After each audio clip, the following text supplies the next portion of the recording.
Looking ka ba ng single attached unit na pwede mong i-customize ang loob depende sa gusto mong design? So, eto na ang ating Ash model. So, kung mapapansin nyo po, eto ang ating Ash model. So, ang lot area po nito ay 93.5 at ang floor area naman ay 66 square meters.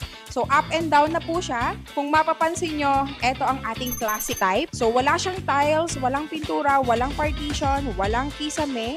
Pero ang kagandahan po noon, meron kayong chance na makapili ng gusto nyong paint, gusto nyong tiles, gusto nyong design ng unit. Meron kayong toilet and bath sa baba, and meron na rin kayong toilet and bath sa taas. So, meron siyang extra lot sa likod. Ito po ay pwede nyong i-extend ang unit ninyo, pwedeng gawing dirty kitchen, pwedeng gawing laundry area. So, nasa sa inyo na po yun. My name is Nida Guevanya or Nikki. I am the broker and CEO of RNSG Realty Services and iga-guide ko po kayo from start to finish of your house and lot journey.